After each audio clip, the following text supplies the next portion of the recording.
start or get going?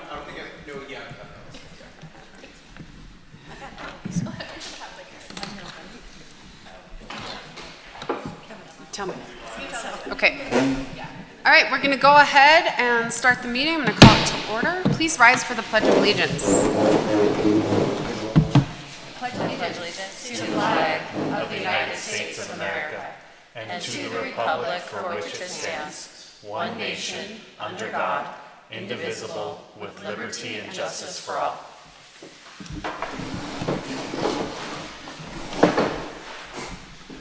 Okay, good morning, everyone. Thank you, first off. I know there's not a lot of residents here, but for the ones who are, thank you for coming down. Everybody here who is coming to this meeting, please make sure you sign in. There's a table just outside right here. There's also copies of the agenda and the budget packet that Bill Jarocki will be discussing later. As far as restrooms go, they are in the back, right there before the stairway. The women's restroom, you have to cut through into the kind of the bar construction, and then the door is on your left. It's a little bit dark, so be careful walking in there. I do want to say that we have been discussing, trying to have a regular quarterly meeting here, if possible, meaning in the south end of the county. We do have to have them at 10 o'clock. That is our normal commissioner meeting time. I know there's been some questions about doing it at night. Nighttime it requires a fair amount of staff for setup, so we're paying staff extra time, whatnot, to be down here. So we do have to record everything on video as well, so there's just a setup and a cost for that. But we will keep everyone posted. We want to just, again, try and do this more regularly. We will go ahead and get started. First item is public comment on any subject not on the agenda that the commission has jurisdiction over. Is there any public comment for items not on the agenda? Okay. First up, discussion decision, Kevin Bratcher is our county attorney. Resolution for the appointment of special deputy county attorneys to assist with prosecution of certain criminal cases. Good morning, commissioners. Kevin Bratcher, B-R-A-T-C-H-E-R. Before you is a resolution and also a contract that I forgot to send previously, but emailed this morning for Kokenauer Law Firm to assist me with civil cases and also criminal cases. They do a lot of agency work for governments at the state and county level. They're giving us a reduced hourly rate for work from their normal rate, so they're only going to be charging us $250 an hour. As I've mentioned previously a few months ago, my Chief Deputy County Attorney, Kaylin Miner, was deployed with the National Guard, so my office is still short-staffed. So it's going to be great to have Kokenauer Law Firm helping my office out, especially with any civil matters that arise. And also Mary Kokenauer has a lot of criminal experience, prosecution experience, and I have the two cases before you mentioned in the resolution are some pretty serious and complex cases. The Lewis case involves a double homicide from back in the 90s. And the Castona case is a fairly large and involved poaching case. So I think it's due to the nature of those offenses and how they've already been charged and filed, and especially with the Lewis case, she's been convicted before, and we're dealing with some very complex procedural legal matters. Having Mary Kokenauer's expertise is worth the money, and I think it's money well spent, especially given the serious natures of these offenses. Okay. It's just for these two cases, or will you be using Kokenauer Law Firm for additional services until Chief Deputy County Attorney Miner gets back? If there is something, I think there's probably a couple civil things that might get into litigation, and we would basically, I would come back with another resolution appointing them as special deputy county attorneys for those civil cases as well. Okay. But just haven't crossed that bridge yet. Okay. Do you want to read the resolution?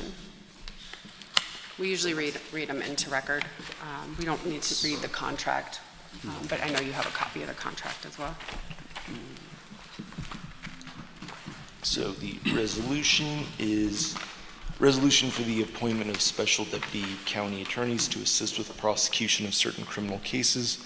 Whereas the Broadwater County Attorney has requested prosecutorial assistance in certain causes in the First Judicial District Court, Broadwater County, as deemed necessary, and whereas it is desired and deemed appropriate that a special deputy county attorney be appointed to assist in the prosecution of the aforementioned cases, and whereas Montana Code annotated Title VII, Chapter 4, Section 2705 authorizes the Board of County Commissioners to employ special counsel to assist in the prosecution of any such criminal cases pending in the county on request of the county attorney, and whereas the Broadwater County Attorney has requested that a special deputy county attorney be appointed to prosecute causes pending in the First Judicial District Court, Broadwater County, and whereas Mary Kokenauer Law PLLC has agreed to act as special deputy Broadwater County attorneys in the pending causes.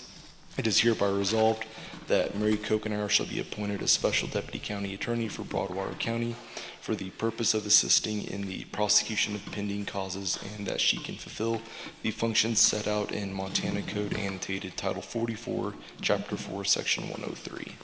Okay, thank you. Do you have a copy of that contract that goes with this?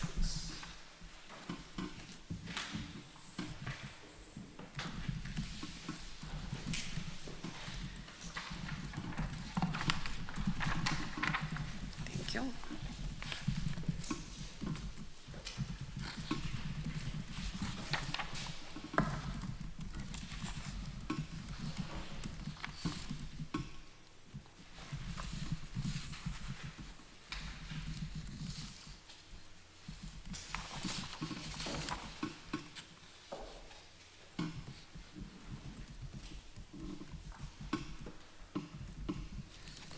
Okay, thank you, Kevin. I will pass this to the others. I'm gonna go ahead and take a look at that. There's no timeline on that, so it's just basically terms, agreement for what services are provided. Correct, yes, it's as needed, and until, once Kay gets back and we wrap up anything that they're working on, we would just be able to send them like, hey, your services are no longer needed. Okay. Okay.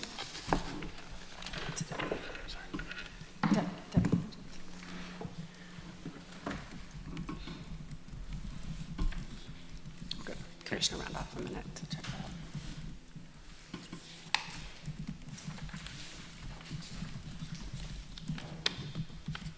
I'm glad you were able to find somebody to help you. I know you guys are swamped.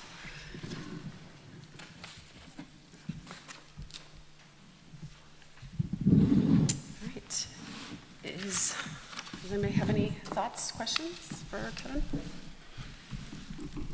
I will say we did this a couple times when Corey was deployed, so kind of familiar with the process. So I'm glad that you found somebody and the rate is reasonable. Something I forgot to mention off of Commissioner Randolph's comment, Mary Kokenauer was one of the attorneys that did that work when Corey was deployed. She's also, when she was an assistant attorney general with the Prosecution Services Bureau, she worked on the Lloyd Barris case. So she's very familiar with Broadwater County. She's worked here before, and I think be great to work with her again. She's familiar with the county, and so she's not completely new to all of this. Okay, great, thank you. Anyone else?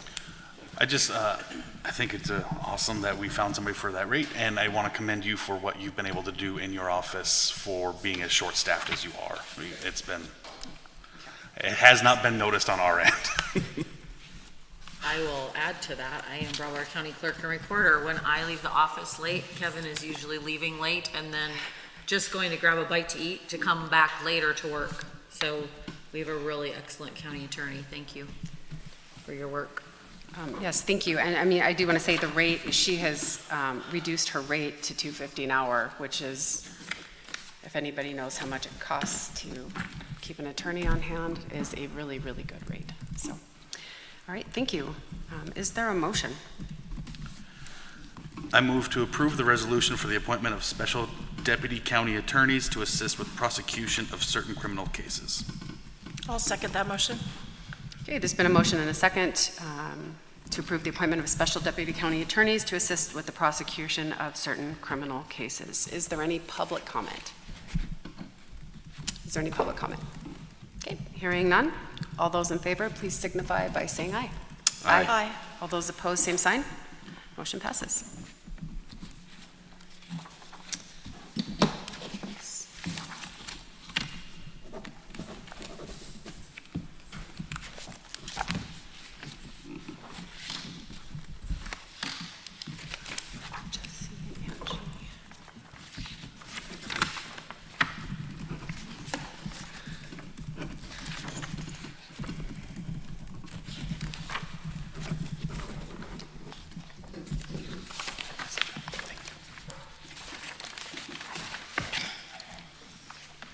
Do you want to sign it? I'll have to wait till Kurt is done. Sorry. Thank you. And then Kevin, can you, once this is all signed, will you send us a copy of all the documents signed? Thank you.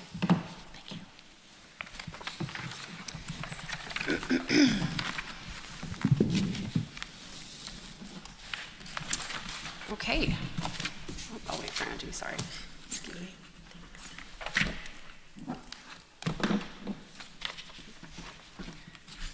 Oh, you've got, okay. Do you want the contract too? Do you need that as well? Would we approve this too, or is this just? It's a resolution, it's a resolution, so, he needs to sign it. She needs to sign it. Hold on, I'll get it to him. Okay, thank you. Okay, next up, discussion decision, trust board approval of Townsend Youth Baseball Grant for $10,000. I believe Mr. McCullough is here to talk with us. Good morning. Steve morning. McCullough, MCCULLOUGH. Oh, thank you for your service, Commissioners. The baseball youth, John Blau put in a grant for $10,000. It's a matching. They're putting in another 10 between labor and cash. But it's basically just upgrades for the fields, the baseball fields. And they've got 18 teams now, so it appears that baseball is catching on and expanding. So the trust board was delighted to participate in that. So we approved a $10,000 grant. I believe John Blau is here either. He was not able to make it, but Oh. he's available by phone if we need him. Okay. He did provide us with mapping and things of that nature, so I believe they've got that now. That was just presented to us, really a good project. Youth, perfect. So, any questions? I just want to say, because I have a kid who plays baseball, that they're running the organization well, and they're recruiting a lot of kids, and now with the high school baseball, you know, obviously the need to just keep improving the fields and spaces is definitely there. We're excited about it too. We think it's well done, so. Yeah, absolutely. I would, Madam Chairman, if I may. You have a long history with the trust board, and driving down here today, I wondered how many people in this part of the county know what the trust board is and that they can apply for grants. Can you just give the trust board 101 if people are watching this later? Actually, I thought that was very good from that standpoint. That's one of the main reasons I came down today. We're a recreational organization. The federal law, the Broadwater County Canyon Ferry Bill, established the trust board. We were initially set up with $3 million. We excavated Broadwater Bay. We've been at it for more than 20 years now. We've spent probably $2 or $3 million. We still have in excess of $3 million. And it's, we keep a corpus of $2,750,000. We don't go below that, but that does leave us a generous amount of money. We require 30% match, either in labor or cash or more. And, but if it's recreation, that's our criteria. We're to advance recreation in Broadwater County. So That's, and I'm always available, so. And I would just add, because people ask this often, and I'm sure you get asked that, this is not tax money. No. And none of these funds can be used in any other way. It's very clear. The mission statement has hard boundaries, recreation only. Recreation only, and boy, no tax dollars. That's really the important thing, because that's, when we established this, that was our criteria, is absolutely no tax dollars. The only time we ran out of money is Broadwater County. The trust board went to State Bank of Townsend, and the State Bank of Townsend kicked in $10,000 to keep us alive during the early times. But, so absolutely no tax dollars are spent on this. This is all, it was the sale of the cabin sites on the north end of Canyon Ferry Lake that funded this trust. Awesome. If someone has a question, or they're like, hey, I've got a project, I'm not sure if it fits the bill, who do they contact? Aubrey Lewis is our secretary, and she handles the trust applications and does a phenomenal job. I do not have her email memorized, but Aubrey Lewis with the county, and go to the Broadwater County Trust website, and all the information is there, including the trust application. It's fairly lengthy, but we try to dot all the i's, cross all the t's, so questions don't come up later. Thank you. Are there any other questions for Ms. Nicole? No. Thank you. Thank you. Great. Any thoughts, any additional comments? On the checklist that every grant, person that wants a grant fills out, I think it's page 3, there's a checklist and they initial it. And I know the trust board at their meeting requested a map of the layout because it was not presented at the meeting. They got that, so that's good. I would like to discuss, I don't know which one it is, in the middle of it. It says, if the project is on land not owned by the sponsor, therefore private or public, include letters of support from the landowner. I don't see a letter of support from the city. I know the city minutes are included in here, but it would be nice to have a letter from the city, and these minutes go back several months. So, and that's a very easy thing for them to get. For, 5 years from now, where is it? Correct, yeah. Kind of thing, which we run into occasionally. So, Would you like to have that before approving it? no. Am I free to make a motion? Yes, please. I will include it in my motion. I would move to approve the trust board approval of Townsend Youth Baseball Grant of $10,000 with the final approval to come when there's a letter from the city. I will second that. Okay. There's been a motion and a second to approve the trust board approval of Townsend Youth Baseball with, to include a letter of recommendation from the city. Is there any public comment? Any public comment? Okay. Hearing none. All those in favor, please signify by saying aye. Aye. All those opposed, same sign. Motion passes. Thank you, Ms. Nicola, for making the trip. Yes, thank you. Appreciate it. Okay, next up, we have discussion decision. Nicole Brown, Community Development and Planning Director, Fairview Minor, is requesting preliminary plat approval. This is Section 12, Township 6 North, Range 2 East. And Ms. Brown is sitting up at the table with us. Thank you, Chairman Rick Madam Chair, Meyer. I'm going to recuse myself. Oh, okay. I am here today to present the Fairview Minor Subdivision. This is a one-lot minor subdivision in northern Broadwater County, northeastern actually, on the east side of Canyon Ferry Lake, more specifically off of Duck Creek Road. So this is a one-lot minor subdivision, and the reason we do these one-lot minor subdivisions, this parcel was created using an agricultural exemption.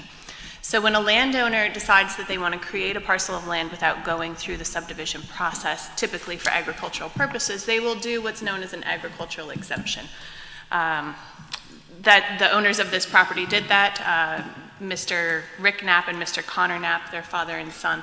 They created an agricultural parcel the only way to lift that agricultural parcel is to go through the subdivision process. And essentially that's to ensure that evasion doesn't occur, so that the public has the right to participate and comment, the commissioners have the opportunity to add conditions of approval, and even prior to the commissioner's approval, the planning board reviews the project to determine the best conditions moving forward.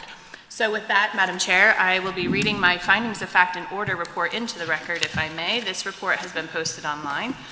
I do have one extra copy up here if any of you need one, but with that, I'm going to read this report. It is 13 pages, so I will do my best to get through this as rapidly as possible.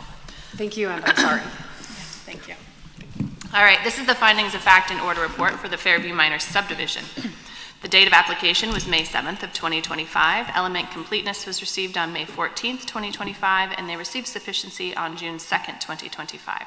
The review period will end July 22nd, 2025, and that is to say that the governing body, the county commissioners, must make their decision to approve with conditions, or deny this project by July 22nd.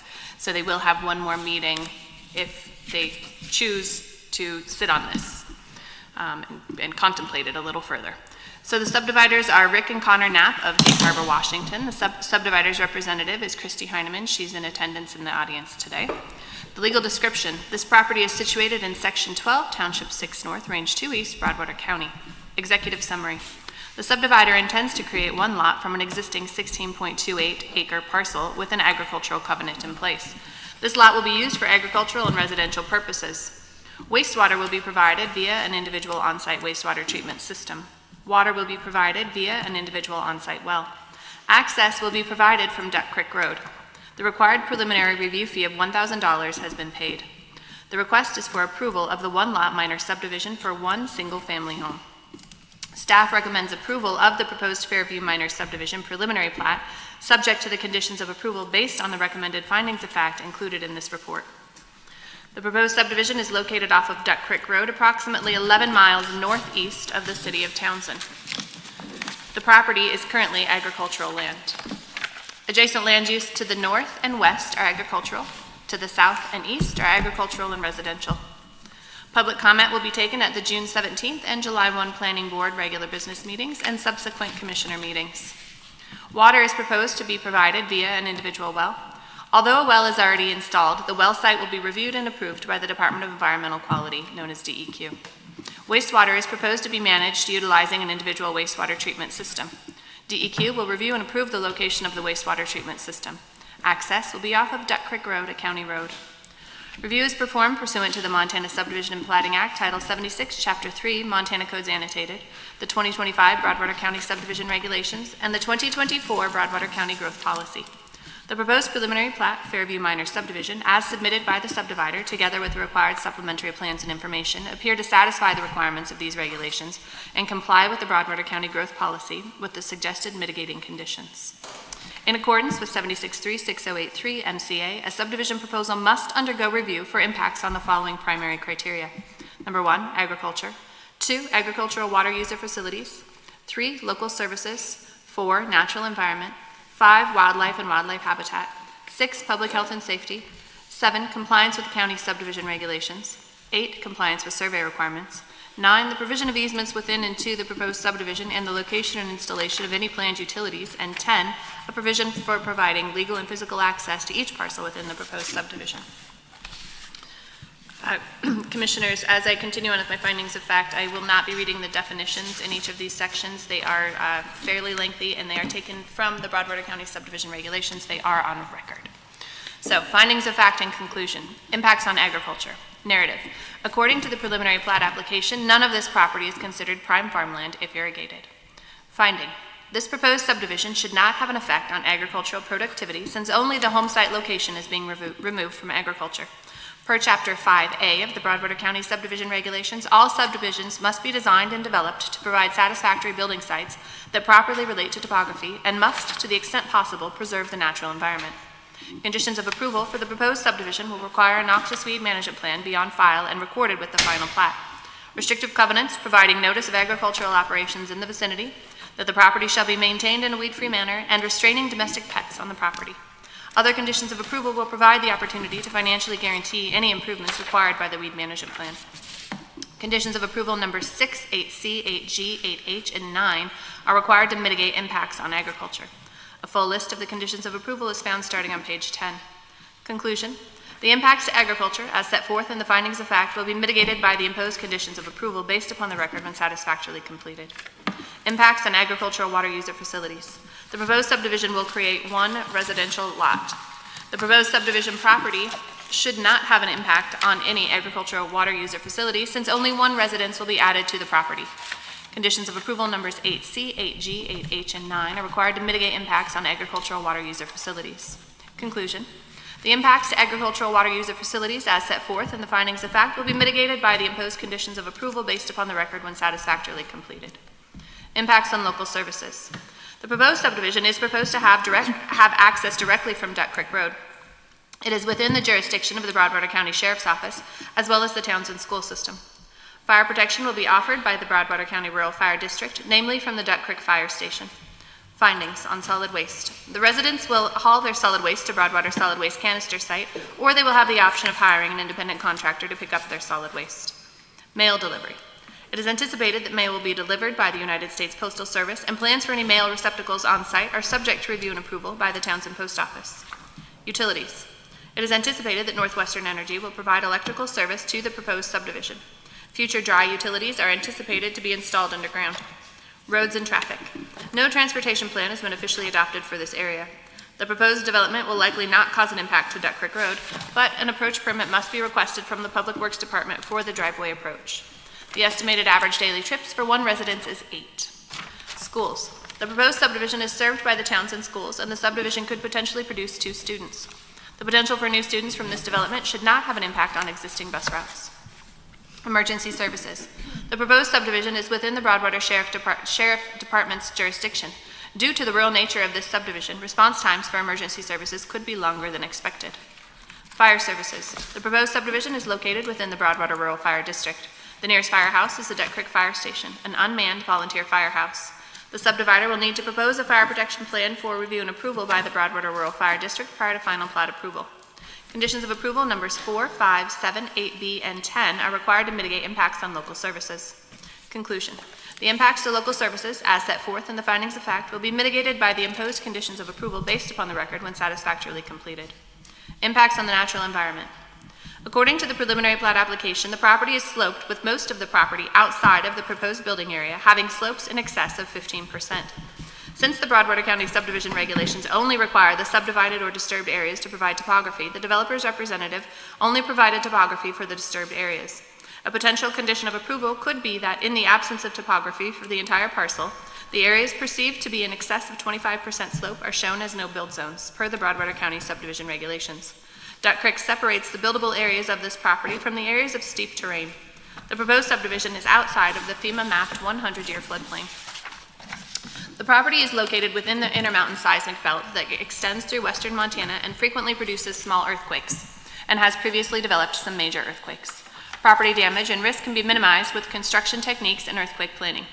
Per Chapter 5B of the Broadwater County subdivision regulations, the design and development of subdivisions must provide satisfactory building sites which are properly related to topography and must, to the extent possible, preserve the natural environment. All grading, drainage, and erosion control shall be in compliance with Chapter 5J of the Broadwater County subdivision regulations. Most post-development generated stormwater will be detained within the subdivision boundaries. A stormwater pollution prevention plan will be implemented and will remain in effect during the construction phase of this project and until disturbed soils are properly stabilized. The grading and drainage plan will be provided for review to the environmental health officer. Per Chapter 5T of the Broadwater County subdivision regulations, a weed management plan shall be approved by the Broadwater County Weed Board prior to the subdivision application being considered complete. A noxious weed management plan has been completed by the developer, submitted and approved by the Broadwater County Weed Coordinator and the Broadwater County Weed Board. No critical plant species have been identified. Existing vegetation will only be disturbed for necessary construction of roads, driveways, utilities, and structures. Any construction disturbance will be reseeded with an approved grass seed mix. A weed management plan has been approved by the Broadwater County Noxious Weed District to control and prevent the growth of noxious weeds.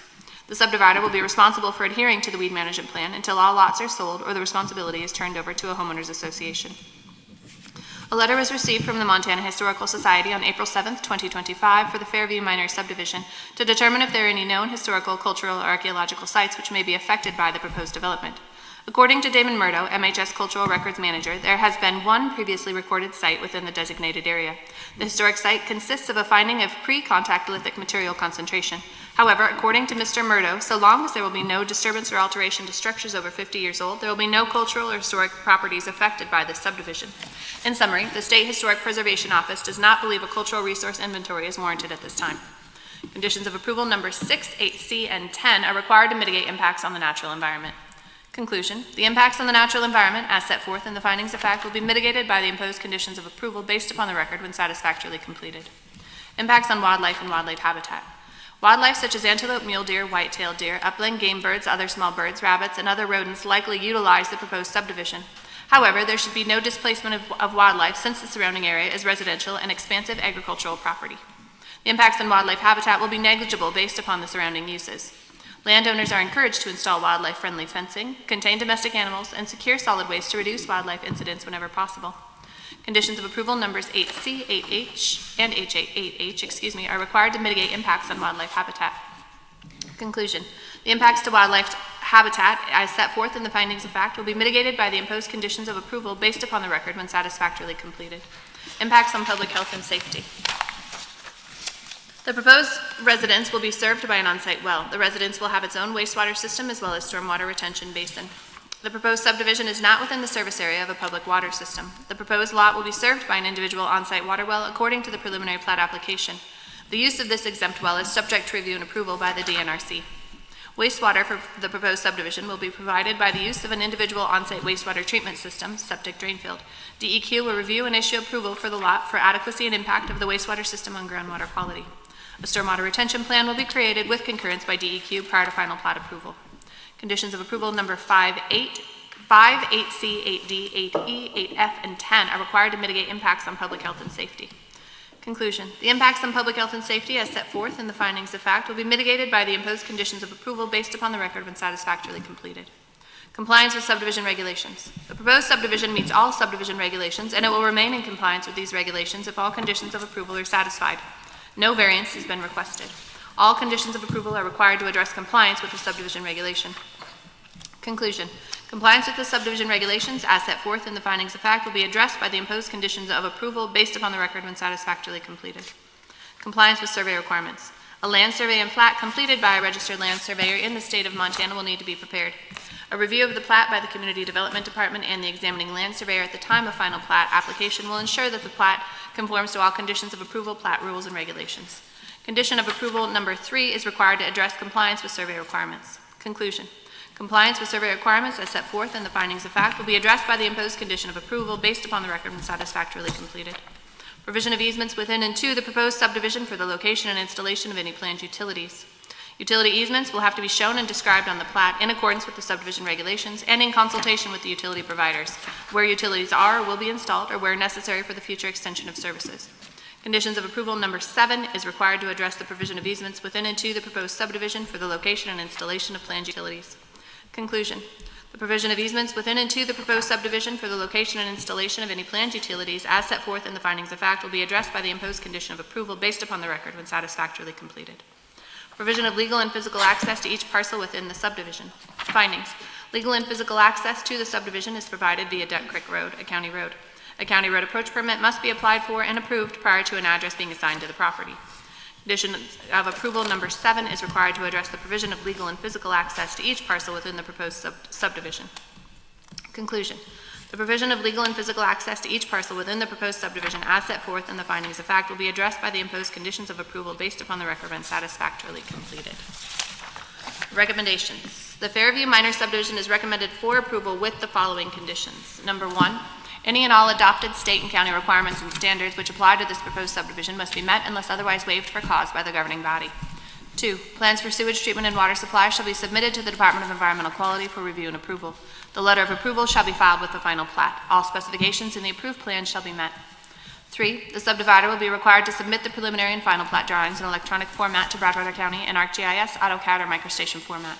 Additional materials may be requested by the county in electronic format to facilitate review of application materials. 4, plans for the location and installation of individual mailboxes shall be reviewed and approved by the United States Postal Service prior to installation. The subdivider shall submit documentation from the United States Postal Service verifying the review and approval. When required, the subdivider shall provide an off-street area for mail delivery. The subdivider, its successors, and assigns shall be responsible for all costs associated with meeting this condition of approval. 5, prior to submitting the final subdivision plat application, the applicant shall complete a fire protection plan for the purpose of furthering fire protection. The fire protection plan should be created with concurrence by the Broadwater County Rural Fire District. 6, prior to any development and/or soil disturbance, the applicant shall submit a subdivision noxious weed management and revegetation plan for the proposed subdivision to the Broadwater County Weed District for review and approval.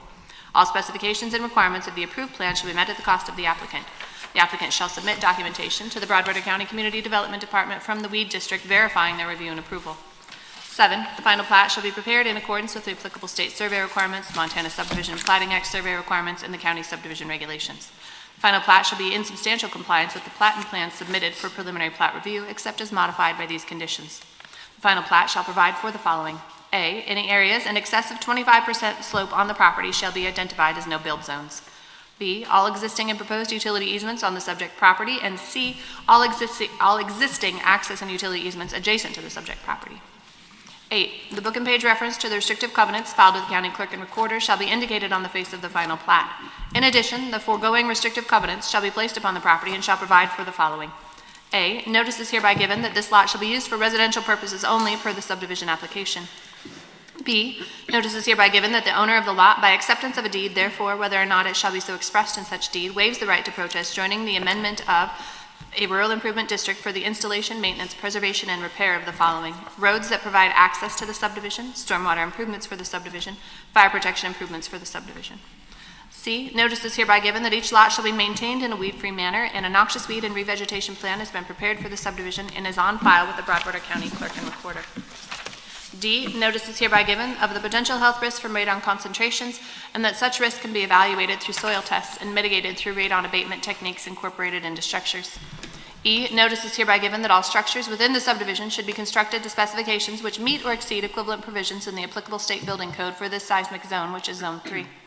F, notice is hereby given of a restrictive covenant binding the landowner, any heirs, successors, and assigns, and all future owners of property within the subdivision, agreeing therein to hold Broadwater County harmless and indemnify Broadwater County from all claims, demands, obligations, suits, causes of action, damages, and liability, including the county's costs and attorney's fees arising in any manner whatsoever out of or relating to the existence, use, operation, repair, and or maintenance of the following. Subitem 1, exposure to radon; 2, earthquake fault zone and any seismic activity; and 3, water availability.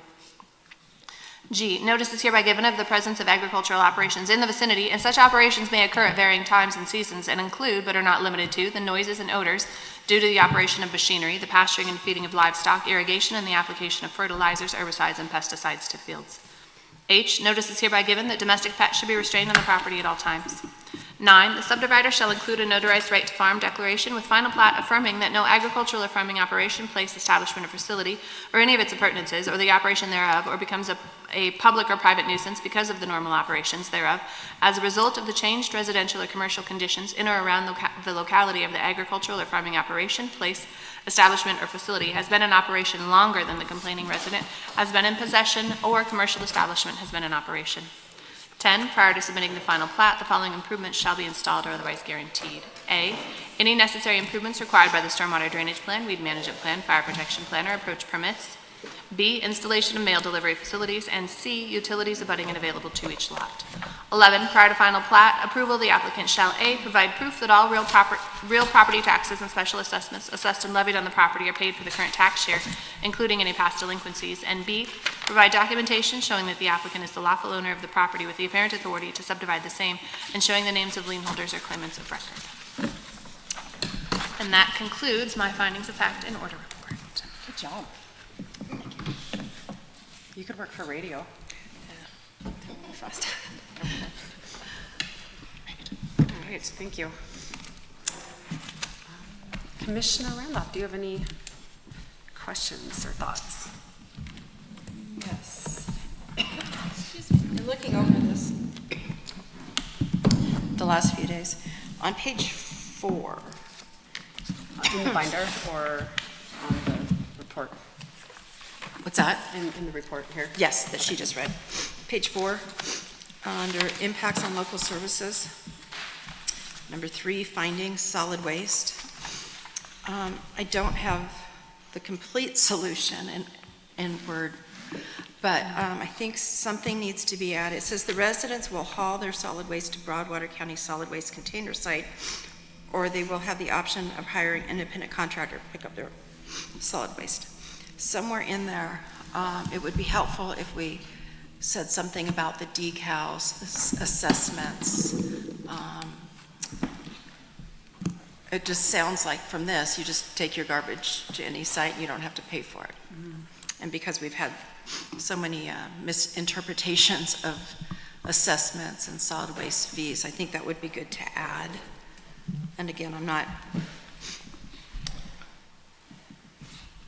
No, that's a fair it point. could be a very simple question to, the solid waste assessment will be on your tax bill. If it's not, because of the process and the timing, then you can, the owner can go to the Public Works and get a decal. How would you like that to read? Something like the residents will be assessed, Yeah, I was struggling with that. one county assessment to allow them to haul their solid waste? Yeah, Okay. something like that, and Nicole might. And I don't know that we need to get this sentence perfect right now. No. I'm deferring to Nicole. Madam Chair, may I respond? Yes, please, sorry. So I'm wondering if maybe a sentence at the end, so on page 4, 3A, under solid waste, an additional sentence that states, any Broadwater County taxpayers desiring to haul their own solid waste shall be required to show proof, There you go. I ran out of words, show proof of Their Paid assessment. paid assessment, there we go. By utilizing I a think- solid waste decal? I think you just, with current solid waste decal, current year's solid waste decal. What if it was just with the current policy? Because what if you change And I that would decal ask- down the road? Oh, yeah, I mean, or with current, like, Policy, because what if you change that decal down the road? So what if we just do paid assessment period? Because Yep. the proof of paid assessment may change. Yes. So, okay, so here's my sentence. Any Broadwater County taxpayers desiring to haul their own solid waste shall be required to show proof of paid assessment. I'm looking over at TJ, Public Works Director. Does that work? Okay. I just feel better having it in there, and probably on every one of these. would agree? Yes, please.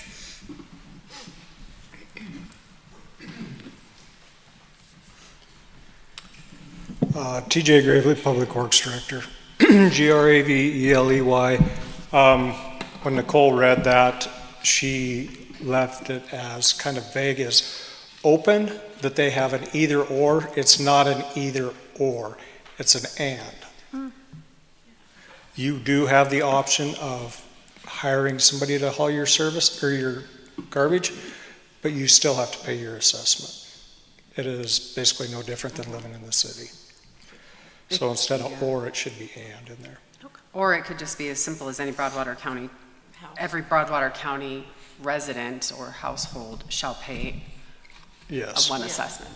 Yeah. Or one, shall pay, one assessment, correct. yeah. Just like as an FYI. I think we can work on that, but we know we need just an edit there. Okay.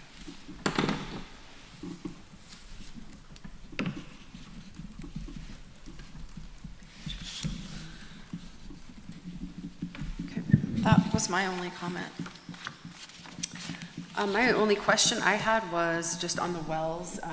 I'm happy that the NAPS are bringing this to us finally for subdivision, going through this process, because with the agricultural covenant, I know that was difficult. They're doing an additional exempt well on top of the agricultural well that they already have, correct, with water rights? Madam Chair, I'm not certain of that. Previously, the well that they had installed was stated to be for agricultural purposes. That does not mean that they could not utilize it Okay, for residential purposes as well. I think that was kind of what I They was just have wondering. to file the appropriate paperwork. Okay, because they have the water rights, it looks like, from the, okay. Perfect. That was the only other question I had. Otherwise, everything looks good to me. Commissioner Randolph, did you have anything else? Nope, that was my only comment. Okay. Would you like to make a motion? I would approve, I will approve the preliminary plat for Fairview Minor subdivision. With edits? With, on sorry, page 4. with the edits on page 4. What is that? The impacts on local services. Yeah. Okay. On page 4, C3A. Okay. All right, I will second that. So there's been a motion and a second to approve the Fairview Minor preliminary plat with edits as recommended on page 4, section C, number 3A. Is there any public comment? Any public comment? No? Okay, hearing none. All those in favor, please signify by saying aye. Aye. All those opposed, same sign. Motion passes. Thank you, Commissioner. Thank you. When I grow up, I'm going to read as well as you, hopefully, someday. Thank you. And it's still the Nicole show. It's a lot. It's still you. All right. Next up, Nicole, you are still on the spot. Community Development and Planning Director. Planning Department update. Absolutely. Thank you, Chairman Rickmeyer. Again, and still, I am Nicole Brown, Broadwater County Community Development Director for Broadwater County. Community Development Director is just a fancy term meaning planner. So anything land use related falls into my office. It has been a fairly slow year, which is typical anytime the legislative session is meeting. They're always finagling with the laws and land use. Land use is always being affected. So typically what I've seen, and this has been the case about September of the previous year before the legislative session starts until about June, because the legislative session typically wraps in May unless they have an extension. Or they wrap in April, I'm sorry, unless they have an extension into May. So subdivision activity has been very, very slow. I think with a lot of folks kind of waiting to see what the ladies and gentlemen on the Capitol, what they were going to do, what they were going to change. We didn't find a whole lot of changes to subdivision. One of the biggest things, and I know I've spoken with the commissioners on this, and I have met with our county attorney, Kevin Bratcher, on this, SB 532, Senate Bill 532, essentially allows for one ADU. An ADU is an accessory dwelling unit. So it's not a carbon copy of the main house, if you will. A lot of times ADUs are referred to as mother-in-law houses, guest houses, so kind of a backyard accessory dwelling. So SB 532 made it so that every lot owner, by right, has the ability to place an ADU on their parcel without going through the subdivision process, without coming to the county commissioners. They simply fill out an application with the county to allow for this ADU, and that will come into effect October 5th. And when I'm speaking about the home, I also want to speak about the DEQ side of it. So while they will be allowed to place the home there, if they choose to have water in this ADU, so water in, water out, flushing toilets, running water, they will have to likely comply or work with, DEQ, Department of Environmental Quality. They absolutely will have to comply. So any parcel less than 20 acres is required to obtain DEQ approval. So that's not to say that every dwelling unit can simply just connect to the existing septic system. The only municipal water we have in Broadwater County is currently in the city of Townsend. So, which is excluded from this bill because this is for county only. So that's just something I think we're going to start seeing. We, as in myself, the commissioners, our law enforcement folks that are here today, these ADUs coming into subdivisions that have already been created. So even though maybe subdivision covenants don't allow for an ADU, this bill would supersede those covenants. So this is something, again, the commissioners have been informed of. I've worked with Kevin Bratcher on. So we'll kind of see where this goes after this comes into effect October 5th. But that is something that all of us at the county are keeping an eye as well as our environmental health officer, our sanitarian, because it will mean a fair amount of work for our environmental health officer and subsequently working with DEQ. We've also had another reason for the slowdown, I believe, in development. We all know the price of land, the price of homes. I think that's probably paramount. But we have made some changes in Broadwater County. Much of the state of Montana, I'm not going to say all because this is not law, but due to a ruling in District Court in Broadwater County on February 14th, 2024, that all subdivisions requiring an environmental assessment, so essentially all major subdivisions or subsequent minor subdivisions, must provide a hydrologic study, which is to prove that water is potable and available. This is a very, very extensive study that all the major and subsequent minor subdivisions must perform in order to have a full and complete EA. So this is a very expensive process. To add on to that expense, Broadwater County does not have a hydrologist on staff. So Broadwater County works with Great West Engineering to contract with a hydrologist to now analyze this study. So a developer would have to provide a hydrologic study to prove the water. Since we don't have staff to review that study, we send it on to Great West Engineering to analyze the hydrologic report at the cost of the developer, because again, this development cannot have a cost to the county. I realize there are concentric costs. I'm not saying development does not cost the county. I'm just saying this part of the development, like I just read through today, the actual preliminary part of it. So this is very, very costly for developers, which is unfortunate because back to my previous statement that land prices are so high, this is only going to increase those land prices. So I think that's another reason that we've seen development slow down and we've seen more of these 1 and 2 lot subdivisions. To speak about the TED district here in Broadwater County, there's not much happening right now. Bridger Brewing East, which is the majority of the property in the Wheatland TED area, they received final plat approval in September of 2024, so those lots are now available and saleable, and those lots, they're 5 fairly large lots, I want to say around 80 acres each.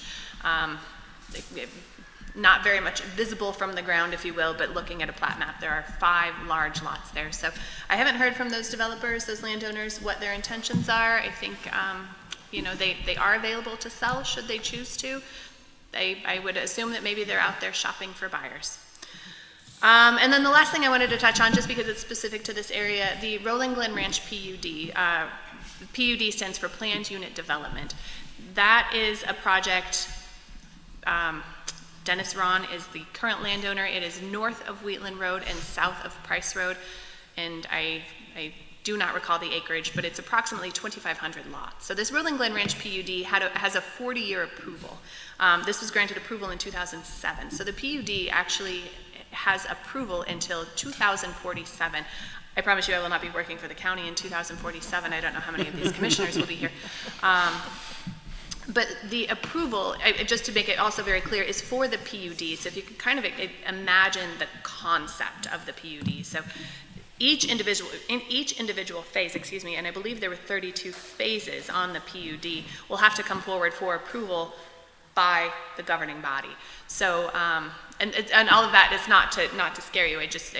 I'm simply just saying that the PUD itself, the concept for the plan has 40 years of approval, but each individual phase will have to come to the governing body for approval by way of my office, planning board, and commission. So, and that's pretty much it for my update. I think I exceeded my 5 minutes. Thank you. Chair. The PUD, the interesting thing about the PUD plan is it does account for public water systems, which is an issue down here. We all know water is an issue down here. So it does account for public water systems, public safety, schools. It's a very interesting plan. I mean, it's hard to imagine 2,500 lots, but it's hard to conceptualize. But I appreciate that they did consider a lot of that. So thank you very much. You're welcome. Are there any questions or thoughts for Nicole? I don't have any. No. Any public comment? Any questions from the public for Nicole? Mr. Kirk? Nothing? Okay. All right. Thank you. You're welcome. Next up, discussion, TJ Gravely, Public Works Director. road and solid waste update. TJ Gravely, Public Works Director, GRAVELEY.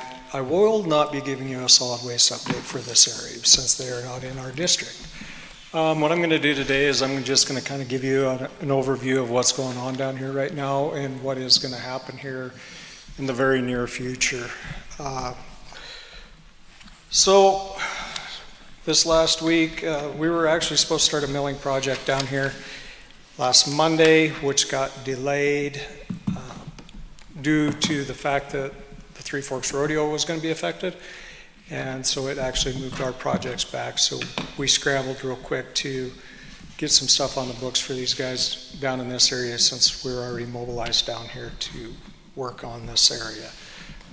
This week we have done some grading down here, Rolling Glen, Wheatland, and Price. Were graded last few days.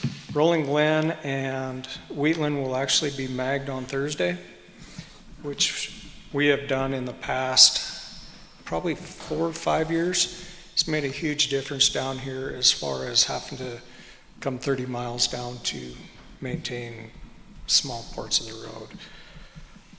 Like I said, the millings were delayed. They're scheduled to start July 21st. These millings are coming from the interstate right out here, just west of this interchange here, going to Town Pump, Wheat, Montana, to just east of the Three Forks exit. There's roughly 11,000 tons, so there's a lot of material that we're going to lay down. When we start this project, we're actually going to start on Eustis Road, and we're going to do along the subdivision. And with the grain fields that are back there, the residents of Eustis do get dusted out pretty bad with the harvest time. When the state approached us about taking the millings, I thought that that'd be a great place to put them, kind of help prevent a lot of the phone calls that would be coming to your office and to my office. And we're excited to get that. That's going to be about a mile of that road that's going to be done. From there, they're actually going to move over to Price Road, which is partially paved right now. And we're going to anticipate that we can get to Hidden Valley. That's our goal, is to at least get that far. But whatever is left, we are going to run them out as far as we can. If we can get to the Steiger Palace with 6-8 inches of them, that's what we're going to do. That will take care of that. There's a little bit of patchwork that needs to be done during this process where the guys are down here on Price. As some of you know, just recently this spring, there was a paving project High Country did down there between Oregon Trail and Santa Fe Trail, which extended Wheatland Road a little farther. That road, there was a little bit of backsloping left that had to be done. I haven't driven it this week to see, but it was like an hour's worth of work left, so that should be done. Mowing will be starting in the Three Forks area probably in the next 2 weeks. We just hired a guy. His first day was actually today, and we're keeping him close to Townsend right now to just make sure he's comfortable before we send him out. But he will be working down this way probably, like I said, in 2 weeks. Since Mr. Kirk is here, I may as well address this right now. Yes, we still need to widen the shoulders on Old Town in a few spots to start. We haven't forgot about it. That is on our radar to get that taken care of. Hopefully before winter sets in, we'd like to have it done this fall when we start slowing down up there in the county. That's all I have for you guys for an update. I figured since we were down here, I'd just give you an update of this area right now. If you guys have any questions. I don't have any. I don't. Commissioner Randolph? Thank you for the good work. Are there Thank any you. comments or questions from the public? Anyone? All right, thank you, TJ. Thanks. Okay, you're still up, kind of. All right. I can introduce Adam. Okay, please do. We're gonna discuss the Old Town Bridge project update. So we've partnered with Gallatin County and Staley Engineering to do the Old Town Bridge projects. I will not do it justice to give you a report on the Old Town Bridge. Hence, I reached out to Adam yesterday and said, hey, can you come to this meeting? And he graciously said yes. So, Adam Hagel. Thank you, Adam. Thanks, Kathy, too, for coming. I just want to point out, Kathy Thompson is the Bridge Department Manager. We co-lead the Bridge Department, so yeah, I wanted to give you guys an update on what's going on with the project. So just to let you know, the contracts are in place. So I'm sorry, just a second. Can you spell your State your name and state and spell it? Sorry. Adam Hagel, Hagel, like bagel with an H. Easiest way to remember it. And that will get me. Are you with Staley Engineering? I'm with Staley Engineering. Thank you. Apologize about Sorry that. about that. I forgot to remind you. You're good, you're good.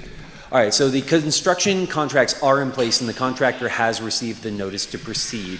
Now, the question that people have asked right about now is, why aren't they started? We knew moving forward that they're going to have to get permits for their work bridge and their specific techniques that they wanted to use to construct this bridge. And we've told contractors about it. And we also had to get past the high water stage, which is subsiding right about now. I can tell you the contractor, as soon as they heard that they got the project, it was awarded to them, they actually submitted for permits and they just sent them to me a day or so ago. So they have their work bridge permits. They are planning to mobilize to the site starting next week and then construction soon afterwards. Wanted to give you guys a substantial completion date. Inside of this contract, we originally had given the contractor a certain amount of days to get this done, but there were concerns with landowners with events that were happening over in the area that it could be delayed because of winter. So what we did is we made an addendum to the bid documents and said the project needs to be substantially complete by June 15th of 2026. And I'll say June 15th of 2026. That is a drop dead date. That one cannot be extended. That doesn't necessarily mean there'll be no contractor there. They usually have 10 days to kind of clean things up afterwards, but that is the substantial completion date. I was always told to keep it short and sweet, so I'm going to let you guys answer or ask any questions that you may have at this point. Thank you so much for that update. And your project site is helpful. I was on there yesterday looking at that again. I think there's been frustration at every level for everybody working on this project, and that includes very much the residents. And I don't want to downplay that at all, because I know there's a lot of concerns about public safety, whatnot going on with having those bridges closed. I do know, I mean, looking at the project schedule, the historic, that section 106, that historic property work took, looks like over a year, like a year and 3 months. It would be wonderful if we could all say, hey, you're at fault. Why did this take so long? You know, we want somebody to put that blame on. I don't know if that's possible or feasible. The fact is, we have moved on. I know there are some citizen concerns. We've had questions about the timeline, even though we know it's an expedited timeline according to you guys and to the contractors as well. Is there anything in any way to encourage them to go faster? I mean, there's no other way to say it. And I know it's a ridiculous question. I understand engineering and construction is very complicated, but I have to ask. So, no, I think it's a great question to ask. I appreciate the question. I'm going to ask for a little clarity. Are you asking as far as what we have done, or the contractor getting the bridges complete? Which question are you asking? I'm sorry, the contractor getting the bridges complete. That seems to be what the resident questions are when we receive them. Correct me if I'm wrong, other commissioners. That's kind of the focus. Okay. Can this be done? They feel that public safety is obviously a huge issue. Access, all of it. I mean, when we describe it as, hey, we understand it's an inconvenience, that frustrates people, because these bridges have been closed for a while and it's more than an inconvenience to them. So yes, the building phase. Yeah, absolutely. Yeah. And I agree with you. Definitely more than an inconvenience. There's public safety involved there. We 100% understand that. And it affects people's daily lives as well. As far as the contract goes, the contract is in place, giving them a certain amount of date, but you have to be done by June 15th, 2026, no matter what. With that being said, they're given the flexibility to control their own destiny, because this is not necessarily the only project. Although it is a large project, it's not the only project that they have going on. And so they're moving crews in that are specialized with driving piles, other crews that are moving in with pouring concrete. And they're given the flexibility there because they're trying to do a lot more work than just this bridge. Now, this is a priority for them based upon what I've talked to the contractor about, and there are possibilities about asking them if they can go ahead and speed it up. But at the end of the day, it's still a contract that you have between them and the county saying you need to be done by this date or you're going to have financial implications. So can you speed it up? We can ask the contractor to move a little bit faster, but at the end of the day, the contract says they need to be done by this date, and that's what it is. There's always chances you could pay him, I mean, you could pay him $10 million more money and he might be able to get it done in 2 months, but I don't know of anybody who wants to do that. Right. Well, and the contract as is, that the timeline is pretty quick. Correct me if I'm wrong. That's what I was reading, is that it seemed like it was an accelerated timeline for this project. But like we're pushing them to get it done in that timeline. It's a pretty fast time period, or that's what I was understanding. Yeah, absolutely. So with these bridges, we knew that there was going to be 2 bridges that are being constructed. There was actually 3 bridges that are being constructed and about a half mile long of road there. And so what they're doing is they are mobilizing to the site and doing both of them at the same exact time. Okay. Absolutely, they're doing it fairly fast. I mean, it could take them a little bit longer, but it's a reasonable schedule. No one's sitting there not doing anything from my understanding. And it's, as much as people don't like to hear it, it is actually moving fairly quick for the bridge world. This is specialized work. You have to get things in place in order to do it. Not every person can go ahead and do it. I almost said something else, but I cut myself off. Thank you for clarifying that. That's what I was trying to say. And there are 2 bridges involved in this. I just want to remind everybody of that, not just a single bridge, because I know that's come up. Why isn't it like this other bridge? It's a different process, longer process. Again, the permitting took forever. But I think any way we can encourage the contractors, just let them know how important this is to get finished as soon as possible, would be great. And if you can convey that to them, because the residents are really wanting to see this done as quickly as possible. I don't think, I was going to add that there's been no taxpayer money on this one. This has been funded through a grant. I want to reiterate that as well. I don't know if you have anything you want to add. Yeah, it is pretty unique that a community actually gets 2 bridges that are 100% paid for. I don't remember the overall construction cost on this. I want to say around like $3 million is what it bid for the road and 2 bridges, and it was 100% paid for outside of the community right here. Obviously, it was paid by the state, but that being said, that's not common, and that kind of goes to show the amount of effort that's been put in on your guys' side as well, on the grant side. Thank you. Commissioners, do you have any questions for Adam? Anyone? I don't. Everything that I kind of had was been talked about, so Okay. good job. Yeah. Yes. Yep. So just to let you guys know, here's something that we've done on projects where there's a lot of eyes on the project and people are eagerly anticipating us getting out of the way. On the Meridian Bridge project, we actually did weekly updates, and we might not necessarily give weekly updates on there because some weeks there might not be something noteworthy going on, but continuous updates. We're going to put together, our site inspectors and our construction inspectors are going to give an update on what's being done, what's anticipated to come up, because it seems like one of the things that we've ran into when talking to the public is, yes, we've looked at the website, but it just says you guys are in permitting, which is what it said a month ago. And the response is, you're absolutely right, it said it a month ago, because we're still in the middle of permitting, which is not something that people want to hear. But on the flip side, we're going to do this as far as construction, and if, with your guys' permission, we'd like to post these on the website so that if people want to get a little bit more granular, they can actually look and see exactly what's being done.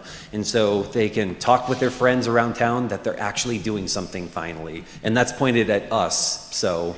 Can we link to this site? We can. Our website, we could just put a link up saying weekly project updates for Old Town Bridge. Absolutely. Okay.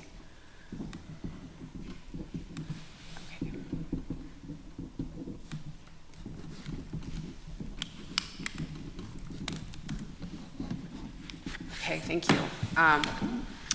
That's great. Thank you so much. You guys always provide a lot of information, and we really, really appreciate the great communication all the time. Commissioners, anyone? Questions? Thoughts? I would just add very quickly, you guys are fantastic and communicate with us on a very regular basis, so we appreciate that. Still about once every 2 months, I go, okay, let's just do this, whatever it is. Well, we can't just do it. We have to get a bid, or we have to do an RF, whatever, not just talking bridges. So until you get into local government, state government, it is maddening to find out how long some things take. So I just want the residents to know we're not trying to slow it down. We're not picking these long time frames. So I appreciate you guys working with us and communicating, and we'll do more communication with the residents. Because if you're a business owner, you just do things. And it's not like that in government. So thank you. If only we could just do things. No. All right, thank you so much. Is there any public comment or questions or thoughts? Come on up, Mr. Kirk. Remember to state and spell your name, please, for the record. Steve Kirk, K-U-R-K. Most of you folks know me, I guess.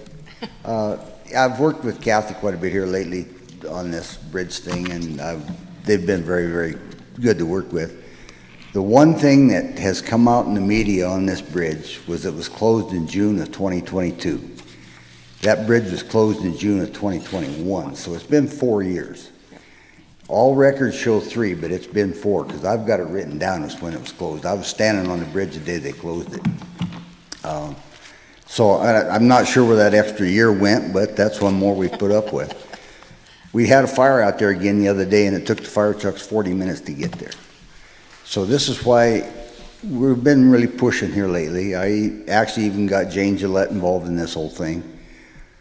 She has really helped out. But I talked to the contractors down there at the bridge on pre-bid days when we had the meeting. Every one of them told us that if weather and conditions work, they can have that bridge done a lot faster than what they got time frame for. But you know, Mother Nature, you never know.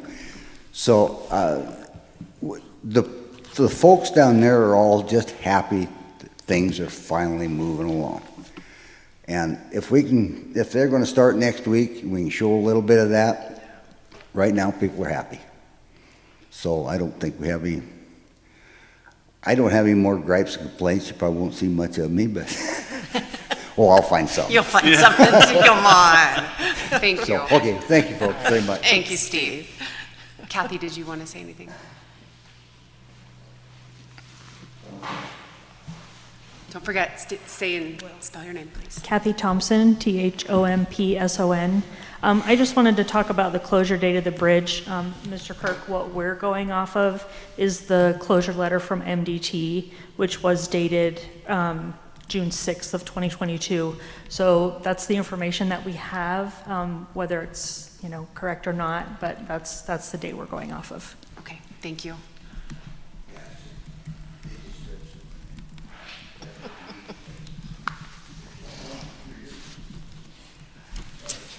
All right, are there any other comments on Old Town Road Bridge? Oh, Mr. Gravely. TJ Gravely, Public Works Director, same common spelling.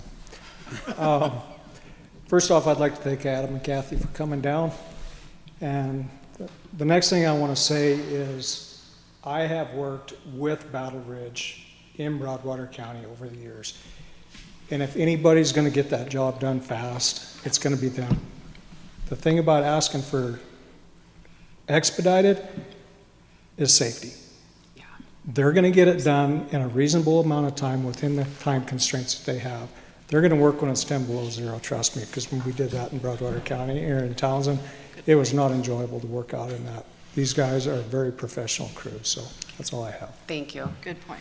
Yeah, thank you very much. And yeah, I think you explained it really well. This is the drop dead date, and they could very well wrap it up before then. So we just want to make sure all the residents and constituents are heard and they understand that we're all working on that continuously. Okay, thank you so much for your thoughts, and thank you so much for taking the time to come today. All right. Next up is discussion. Bill Jarocki, our County Administrative Officer. He's joining us on Teams. He's going to discuss the fiscal year 26 budget update. Good morning. My name is Bill Jarocki, spelled J-A-R-O-C-K-I. I'm County Administrative Officer. From my vantage point, I just saw people walking out of the meeting, so I hope that isn't precursor following the presentation. Let me take a few minutes to talk about the fiscal year 26 budget. On the screen is PowerPoint presentation, and hopefully this will keep up as I go. The budget gets started on July 1 for this fiscal year. That's what we're in right now. And I'm just watching how the slides progress here. I can't see what you can see. I think the screen is off with what says at the ground level. Yes, you're there. Okay, our budget process started in March. March 5th, we sent out the budget memo to all the departments and we get started on the process. 4 months later, we adopted an operating budget. The budget is built from Excel sheets we have for 24 departments. We got 24 departments for activities. These program budgets consist of a revenue budget, which is on the left, and an expenditure budget on the right. We are an expenditure-driven budget process. So the expense side, which is lower right here, chart you see on the slide, is pretty extensive. It gives multiple years of history of expenditures, actual expenditures against budgeted expenditures. We have quarterly information on each of the existing budgets, and we meet on a quarterly basis with departments to go over all of this financial information to track how the taxpayer monies are being spent.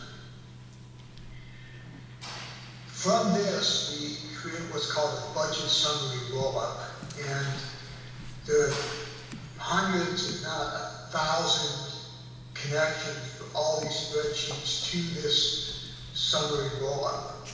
And this contains information on every department and program, what the total expenses are, personnel expenses versus operation maintenance expenses, and then to further right in the colored cells, the colored columns, those are the revenue sources that we use. We have a $10.3 million budget for FY26. I noticed that Mr. McCullough was there from the Broadwater Trust. It might be less than $10.3 million because the expense level that we used for Broadwater Trust was similar to what they had last year, so it may be actually less, and we'll see what happens as we go. Here's some budget fast facts. As I mentioned, we have an expense-driven budget. So instead of saying, how much money can we get and let's spend all of it, we are very specific in what are the expenses that we expect to have for this upcoming year, and then find the resources to meet that expenditure level. The FY26 budget has projected expenditures of $10.3 $1.35 million. This is actually a decrease from fiscal year 25, a decrease of $4.6 million. Now, the majority of that decrease comes from the airport budget, which was reduced by quite a bit. There are other departments that also had decreases, and I've listed some of those. Planning and community development decreased. The airport budget, of course, the commissioner's budget went down. Civil defense or emergency management services went down. Facilities budget decreased by almost $83,000. Weed and mosquito programs budgets decreased by $108,000. About 60% of the expenses are related to personnel. 40% are related to operation and maintenance.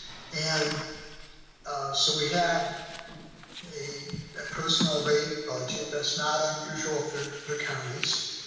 And we had this year a 2.5% cost of living adjustment for those employees. So for every dollar that comes in, about 60 cents goes to our personnel expenses. This next graphic shows the proportional expenditures by department for all departments that are spending more than $100,000 this year. Public safety is the largest expense area, followed by our two public works departments, roads and solid waste. Legal services is our next highest percentage, at 6% of the budget. So when you think about it from a law enforcement standpoint, between public safety and our legal services, that makes up about 41% of the budget, and that's not counting the courts. So the traditional parts of what county governments do are reflected in this budget diagram. Our revenue sources are 25% comes from property tax, what we call floating mill property tax, which I'll expand on in a minute. 55% comes from all other source revenues, with some money coming from the state, 7%, a very small share from federal payment in lieu of taxes, which is basically what we would have charged the federal government should they have paid property tax. We take a small amount of that and put that into the budget. And this year we are adding a little bit more than $600,000 from our cash reserve in the general fund. And that is, good news is that decreased from the previous year by about $300,000. I want to talk about the property tax floating mills for a few minutes so everybody in the room understands. This 25% of our budget comes from the amount of property tax that the state allows us to impose on taxable property in the county. We then use this money throughout the county budget, and I'll share that with you in a minute. But I want to explain how floating mills property tax comes into the county. First of all, the entire county, Broadwater County property value is $1.6 billion. Of that $1.6 billion, goes step number 2, we have what is called taxable value. And what that is a percentage of that total property value that the Department of Revenue and the legislature allow us to impose property taxes on. In FY26, we use the 2025 taxable value. So last September, the Department of Revenue told us what the taxable value was in Broadwater County. It's a portion of the total property value. The taxable value for the entire county was $27,660,000. In September of this year, 2026, we'll have a new number of what the taxable value is, and that's where the state applies the various tax rates for different types of property to tell us how much taxable value we have.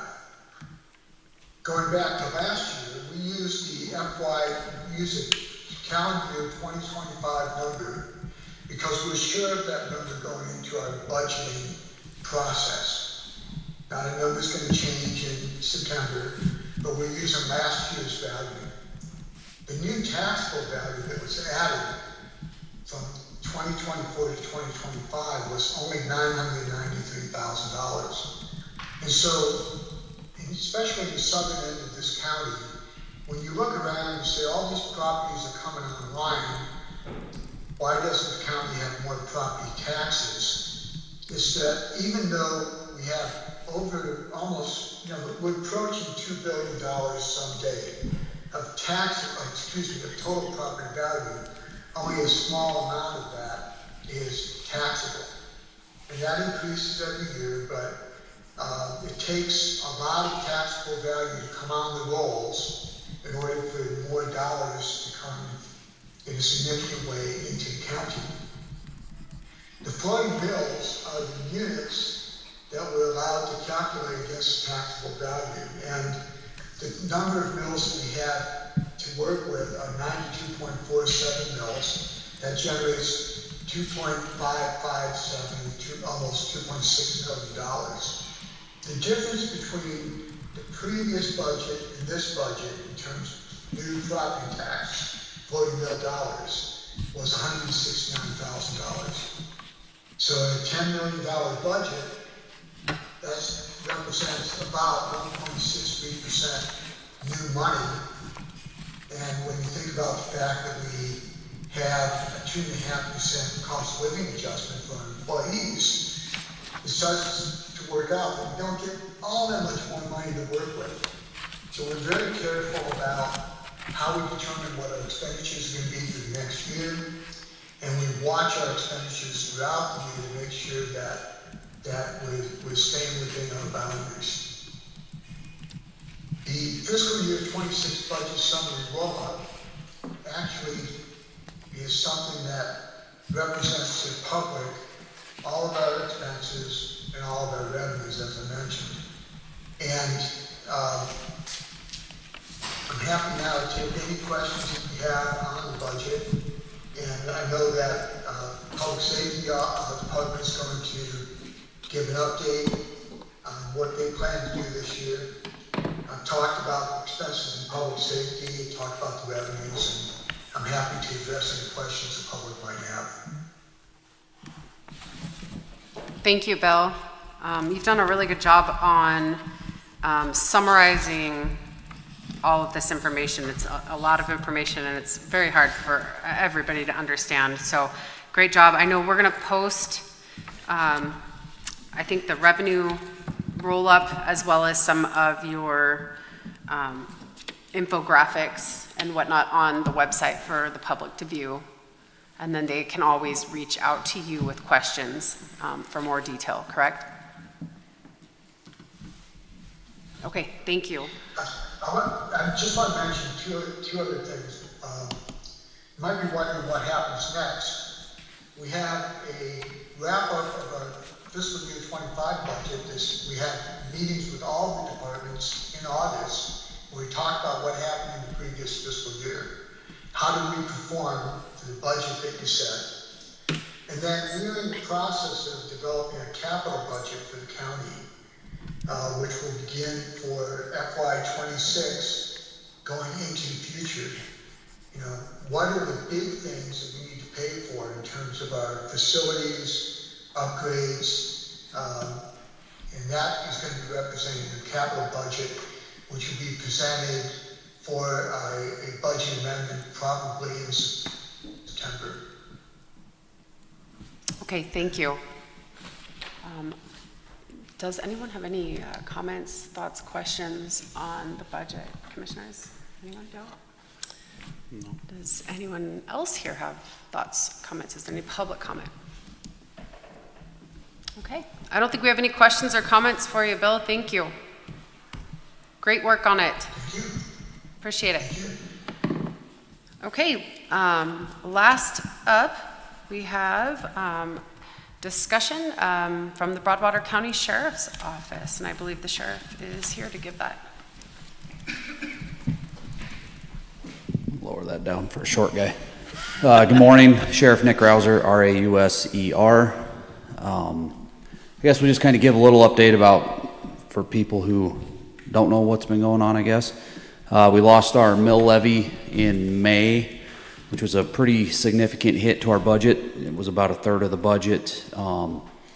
So we've done some pretty extensive and I guess unique work, I guess, to try to be able to get by for a year. There's going to be some adding on to some jail cells to hopefully get a little more revenue that way. However, it's not a long-term sustainable, I guess, revenue source. We've already, it's middle of the month. We should be up with higher numbers, but we're not there yet. It's slowly getting there. But, it's just such an unknown factor. They keep adding on to the men's prison, the women's prison. So those numbers are hard to get the higher you go. So I feel good about our budget this year, but next year, I guess it's kind of unknown. We are going to run the mill levy again next, probably June. We've got meetings and talk with commissioners, and we've been talking amongst ourselves about what we're going to do, what areas it probably failed, and what we need to do better, I guess, next time. Address a couple rumors we've heard. One of them was we shouldn't have hired somebody on the south end. Just to address that, we never did hire anyone. We did a conditional offer that if the mill levy passed, that person would be hired. So that position, unfortunately, has been cut out of the budget for down here. If we can get this mill levy passed, I want to get our proactive patrols back going down here and get our presence back up to where it was. And I have some ideas on how to get a resident deputy down here, but it's just going to be dependent on the mill levy passing. Another one that we're not doing anything, that's another misinformation. We are still doing our jobs. You just won't see us out, I guess, being as proactive. We're still taking calls. If we can handle things over the phone, we're handling them over the phone. If it's a serious call, we're going and deputies are investigating things. Unfortunately, everything we do costs money, as it does for every department in the county. And with less money, we don't have less crime. So we have the same amount, if not more. So we're still out and about trying to do what we can with what we have. I know county attorney can probably attest to how many cases we're still sending him. Trying to think if there's anything else we need to address. The biggest thing is just let the public know that we are still trying to figure it out for next year. We're going to get by this year, and hopefully next year we can, do what we got to do to get this passed. And we're going to probably be having more meetings with the commission and ourselves and residents, and trying to just figure out different ways, because it didn't just fail on the south end, it failed on the north end and everywhere. So I think there's a lot of factors to that. I don't know if you're going to be able to fix all of them, but we might be able to fix a couple of them. So I guess I don't see too many people here. I already talked to Mr. Kirk. He may have something to ask, but I don't know if you guys have any questions or anything for me. I was thinking about something the other day, and it's something I think we can remind people as we move forward in the discussions for, the levy for next June. People see us as a small county, right? And we're not big. But because of our location, in the same way that we have been affected, like our housing prices and land prices have been affected by Bozeman and Helena, we're sandwiched in between those. We have the same issue with crime. Because we're sandwiched in between those, crime rates are higher than they would be in like another maybe comparable small county. So location really makes a difference. We're a big thoroughfare, people are driving through, and I think sometimes because we're little towns in, people forget that there is a considerable amount of crime. You guys are seeing a lot, you're dealing with a lot, you've got a lot of different cases. There's a lot going on, and that's not going to decrease at any time. No, and it's, I think it's kind of hard because we've always had Townsend, and that's been Broadwater County. And I think that there's got to be some opening up to the Broadwater County, and, for all of us, all the departments. We don't just serve Townsend. We serve from the very north end all the way up there by Jimmy Green and LF Baum, all the way down here south of Three Forks. So it's not just Townsend, and, you know, there used to not be a population down here and up north. Well, I encourage anyone in the county that still thinks that to drive down here and take some of these roads, Old Town, Wheatland, Price Road, you know, you see them up north, just driving down the highway. There's more people coming in here. I know when I was looking into, the population from 2000 has doubled. So there's still people coming in here, and the highway and the interstate bring a lot of traffic. I think there's a lot of people now commuting from Bozeman to Helena to work. And so we get a lot of traffic out there, and it's not just people going to work. You get people committing crimes up and down the highway. We have Canyon Ferry Lake. That has exploded over these last few years with recreation. We get calls out to the campgrounds all the time with people committing crimes. So, and it's not just, I think, Broadwater County. I think, you know, the whole state as a whole, entirety, the nation. It's just the kind of where we're at as a society that things are, in my eyes, not looking good, you know, because we got a lot of things that we deal with that we didn't deal with even 10, 15, 20 years ago. You know, our DUI numbers are up high. We get domestics all the time. Our sex assaults and rapes, you know, they're way higher than there should be none of that stuff, but it just, unfortunately, it's just the way it is. And, you know, we have a duty to investigate those crimes and try to keep people safe. So it's unfortunate that, you know, as I said, society is kind of, as a whole, going that way. And I don't have the answer to how to fix that, but so yeah, we're all of Broadwater County. It's not just Townsend, you know. We, just like every elected official in every department, you know, we have to serve all of Broadwater County. Okay. All right, thank you.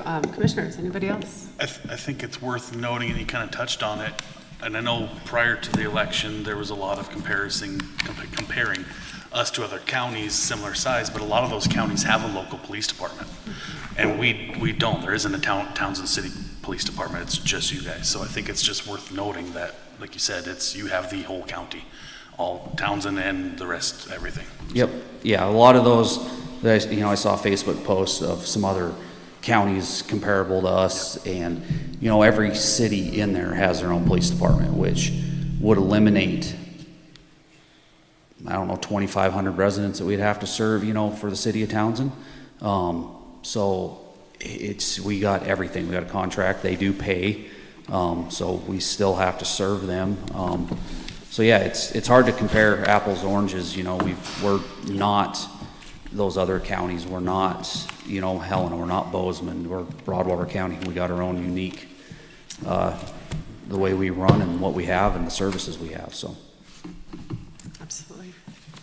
Thank you, Commissioner Randolph. I have a question about the school and the SRO. Have you been in talks with the school at all about if they can find grants or funding to get him back in the school next year? I have not.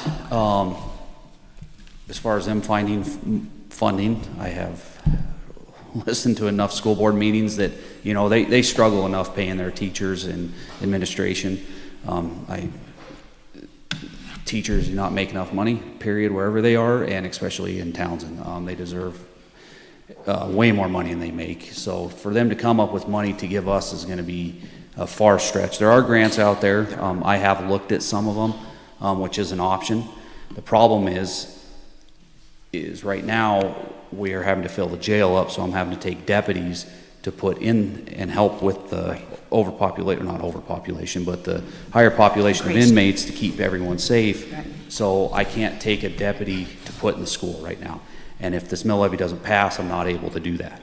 That is what I'm thinking right now, is if we can get this mill levy passed, that, you know, it just depends. There's a lot there, but I've looked into, there are grants out there. So it is an option. It's just, there's a lot of different factors to say whether we can do it or not, so. I just know somebody in her town, or her county, they were able to find and receive grant money just for schools SRO officers. Yeah, And I don't know how much work it is, I don't know any more than that, but they were able to get 2 in 2 different cities. yeah. And that, it is an option. It's something, you know, that it's right there if I need it. There's the factors if I can get, you know, get it and how that plays out. But that's an option, whether the mill levy passes or fails, you know, it may be a factor, so. Okay. Thank you. Is there any public comment, questions? Nothing? Nothing? Okay, thank you, Sheriff Rouser. Thank you. Thanks.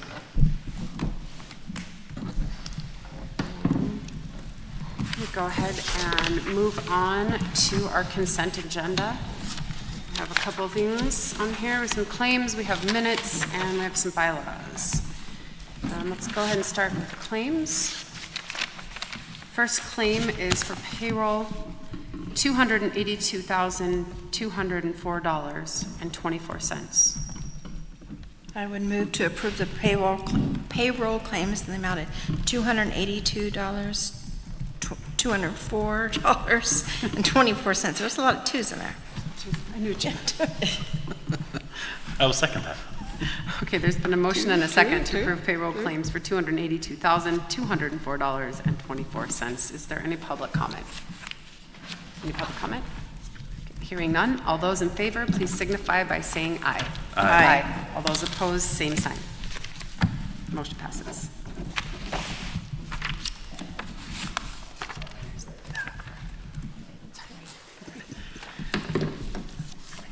Okay, next set of claims is for $119,424.97.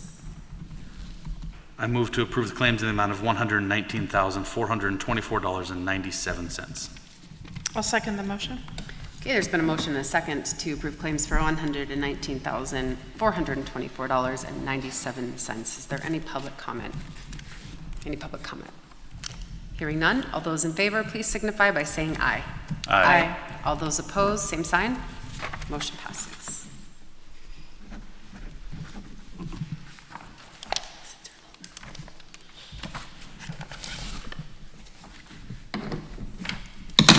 Jeez, sorry.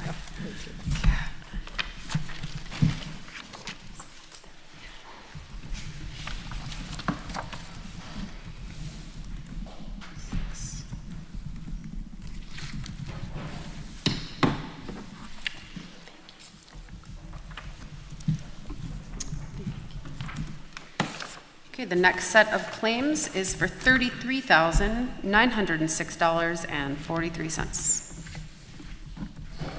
I would move to approve the claims in the amount of $33,906.43. I second that. Okay, there's been a motion and a second to approve claims for $33,906.43. Is there any public comment? Any public comment? Hearing none, all those in favor, please signify by saying aye. Aye. All those opposed, same sign. Motion passes.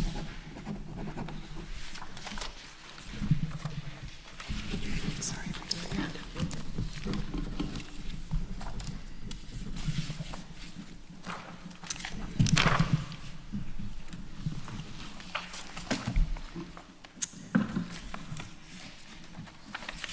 Okay, next up we have the Three Forks mosquito board bylaws. These were approved yesterday at the meeting by the mosquito board. Been signed. These ones look like everybody has signed. Is there a motion? I move to approve the Three Forks mosquito board bylaws. And I'll second that motion. Okay, there's been a motion and a second to approve Three Forks mosquito board bylaws. Is there any public comment? Any public comment? Hearing none, all those in favor, please signify by saying aye. Aye. All those opposed, same sign. Motion passes.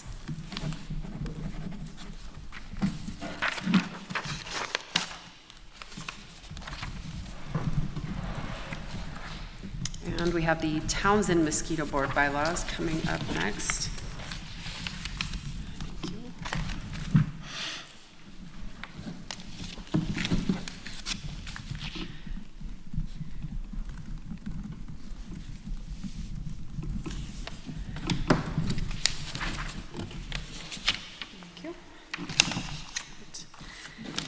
These were also approved yesterday at the Townsend Mosquito Board meeting. Is there a motion?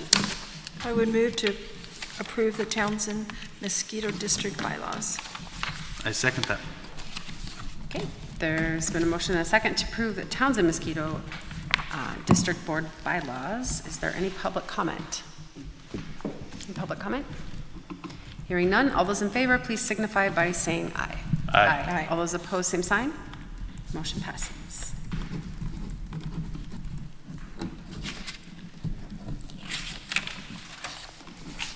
And I'll just make a comment. We should congratulate Commissioner Jesse Swanson.